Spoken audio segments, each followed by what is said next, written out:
প্রিয় বন্ধুরা, মৃত্যুর পর রূহ কোথায় থাকে? মানুষের মৃত্যুর পর কিয়ামত সংঘটিত হওয়া পর্যন্ত মানুষের রূহ কোন অবস্থায় থাকে, রূহের সাথে কি করা হয়, কেমন আচরণ করা হয়, এমন প্রশ্ন অনেকেই করেন।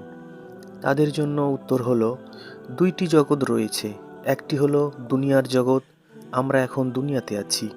আরেকটি হলো আখেরাতের জগৎ। আখেরাত হলো যেখানে বিচার হবে এবং জান্নাত জাহান্নামের ফয়সালা হবে, এটি হলো আখিরাত। মানুষের মৃত্যুর পর রূহগুলি কোথায় থাকে এ নিয়ে আলেমদের মতে অনেক মতানৈক্য আছে। কেউ বলেন মুমিনের রূহ আদম আলাইহিসসালাতুসসালামের ডান হাতে এবং কাফিরের রূহ আদম আলাইহিসসালাতুসসালামের বাম হাতে থাকবে। মূল কথা হলো, রূহ স্তর অনুযায়ী বিভিন্ন স্থানে অবস্থান করে। কোনো রূহ ঊর্ধ্ব জগতের সর্বোচ্চ স্থান ইল্লিয়ানে অবস্থান করে। এগুলো হলো নবীদের রূহ। তাদের রূহ পরস্পর মর্যাদা অনুসারে বিভিন্ন অবস্থানে থাকে, যেমনটা নবী সাল্লাল্লাহু আলাইসাল্লাম মিরাজের রাতে দেখেছেন। আবার কারো রূহ জান্নাতের দরজায় অবস্থান করবে, যেমন ইবনে আব্বাস রাজিয়াল্লাহ তাআলা আনহু থেকে বর্ণিত হাদিসে এসেছে, শহীদরা জান্নাতের দরজায় দীপ্তমান নহরে সবুজ গম্বুজ বিশিষ্ট স্থানে থাকবে। সকাল সন্ধ্যায় তাদের জন্য জান্নাত থেকে খাবার আসবে। মোট কথা হলো, মানুষের কৃতকর্ম অনুযায়ী রূহগুলি বিভিন্ন স্তরে সাজানো থাকবে। যেমন নেককার ব্যক্তির আত্মা যখন কোনো ইমানদার বান্দা পৃথিবী থেকে বিদায় নিয়ে পরকালের দিকে যাত্রা করে, তখন আকাশ থেকে তার কাছে ফেরেশতা আসে। তাদের চেহারা থাকবে সূর্যের মতো উজ্জ্বল। তাদের সঙ্গে থাকবে জান্নাতের কাফন ও সুগন্ধি। তারা তার চোখ বন্ধ করা পর্যন্ত তার কাছে বসে থাকবে।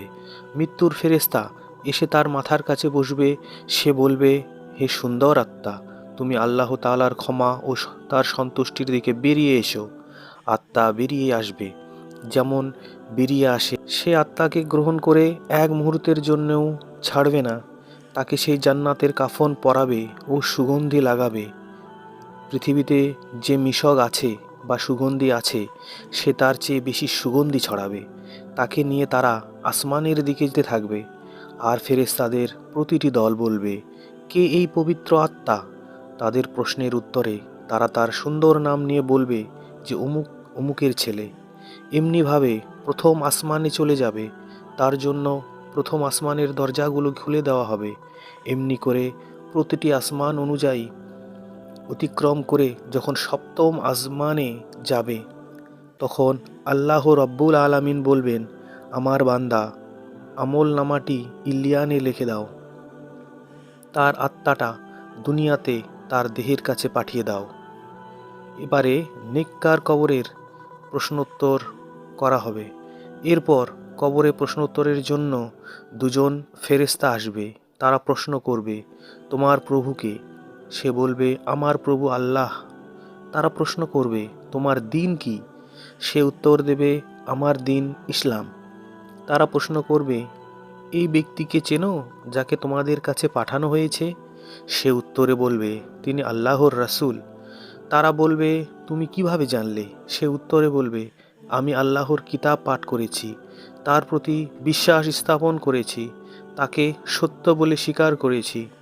তখন আসমান থেকে একজন আহ্বানকারী বলবে, আমার বান্দা অবশ্যই সত্য বলেছে, তাকে জান্নাতের বিছানা বিছিয়ে দাও। তার কবর থেকে জান্নাতের একটি দরজা খুলে দাও। জান্নাতের সুঘ্রাণ ও বাতাস আসতে থাকবে। যতদূর চোখ যায় ততদূর কবর প্রশস্ত করে দেওয়া হবে। তার কাছে সুন্দর চেহারার সুন্দর পোশাক পরিহিত সুগন্ধি ছড়িয়ে এক ব্যক্তি আসবে। সে তাকে বলবে, তুমি সুসংবাদ নাও, সুখে থাকো। দুনিয়াতে এ দিনের ওয়াদা দেওয়া হচ্ছিল তোমাকে। মৃত ব্যক্তি সুসংবাদ দাতাকে জিজ্ঞেস করবে, তুমি কে?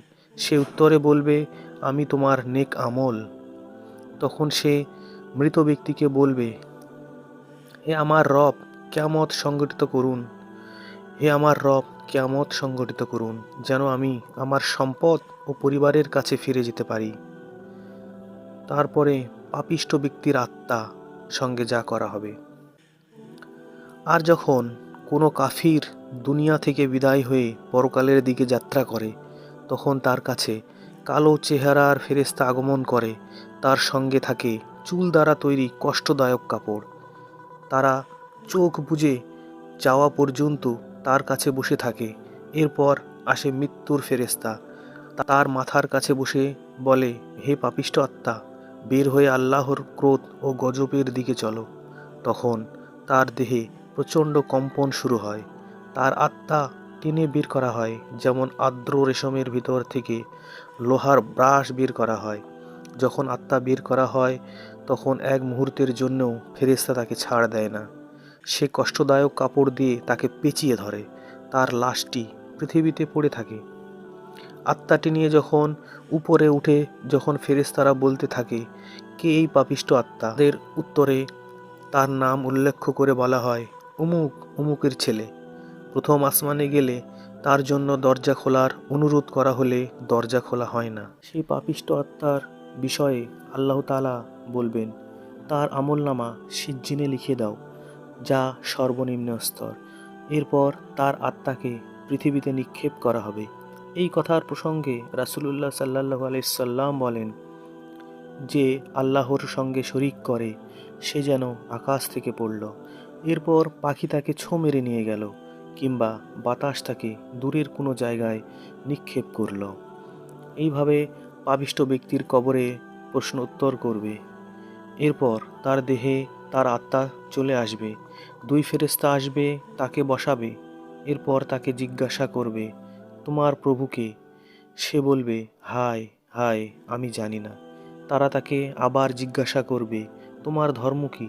সে বলবে, হায় হায়, আমি জানি না। তারপর জিজ্ঞাসা করবে, এ ব্যক্তি যে যাকে তাদের মধ্যে পাঠানো হয়েছিল?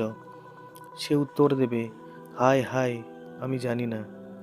তখন আসমান থেকে এক আহ্বানকারী বলবে, সে মিথ্যে বলেছে, তাকে জাহান্নামের বিছানা বিছিয়ে দাও। জাহান্নামের একটি দরজা তার জন্য খুলে দাও। জাহান্নামের তাপ ও উষ্ণতা তার কাছে আসতে থাকবে। তার জন্য কবরকে এমন সংকুচিত করে দেওয়া হবে যাতে তার হাড্ডিগুলো আলাদা হয়ে যাবে।